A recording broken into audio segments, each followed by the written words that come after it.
Good afternoon, sports racers. This is Jared Kramer, and these are the books I stole from the library tonight.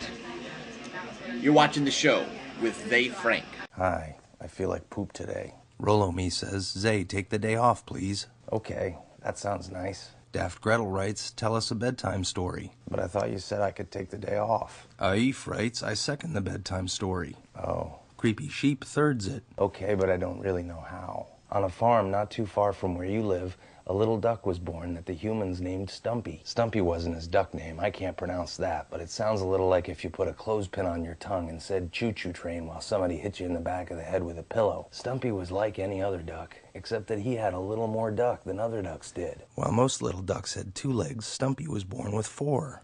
On the first day that he could remember, Stumpy woke up in a duck hutch with a whole bunch of other little ducks that looked just like him, except with a little less duck. Now, little ducks can be mean, and they laughed at him until one duck stepped forward and said, "What are those for?" Stumpy looked down at his 2 extra legs and said, "I don't know, I just have them." "Well, feet are for walking. Maybe you're a really good walker." And Stumpy said, "Yeah, maybe I'm a really good walker." So all the little ducks, as little ducks do, lined up behind Stumpy and told him to walk. Stumpy took 1 step, and then he took 2, but his 3rd and his 4th legs didn't seem like they knew what to do. And he tripped, and the 2nd duck's face went right into his butt. And the 3rd and the 4th, it was face, butt, face, butt. For the rest of the day, the other ducks didn't talk to Stumpy. They were too busy grumbling and spitting out butt feathers. That night, all the little ducks huddled around a candle that the farmer had put into a corner of the hutch to keep them warm. But Stumpy wasn't invited, and he sat shivering in a corner. Stumpy sat there and he watched the flame, and the flame watched him, and Stumpy was glad that it didn't ask any questions. And after all the other little ducks went to sleep, the flame started to dance. Stumpy was cold, and not knowing what else to do to keep himself warm, he started to dance with the flame. His little extra legs flopped around a bit, and if anyone had seen him, they might have called him silly. But he kept dancing until he was warm enough to go to sleep.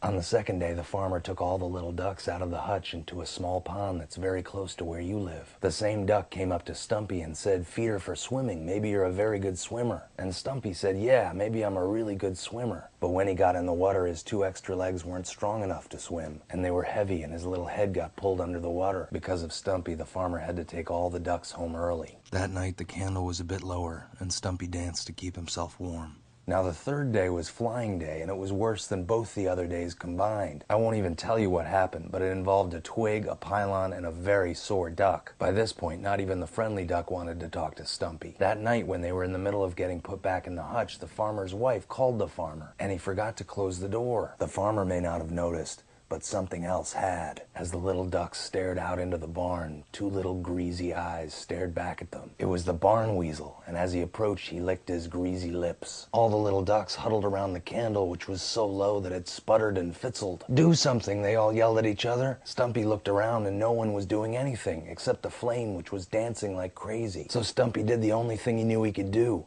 He danced. And as he danced, the low flame cast a giant shadow on the wall of the barn. And the weasel saw the giant shadow and became so scared he pooped his weasel pants. And as he ran out of the barn, he made so much noise that the farmer noticed and came back and closed the hutch. That night, when the candle went out, Stumpy slept with all the other ducks and kept them warm, hugging them with his extra pair of arms. Next time, sports racers, I'll tell you about the crazy lady and the tuna fish sandwich. Until then, sleep tight.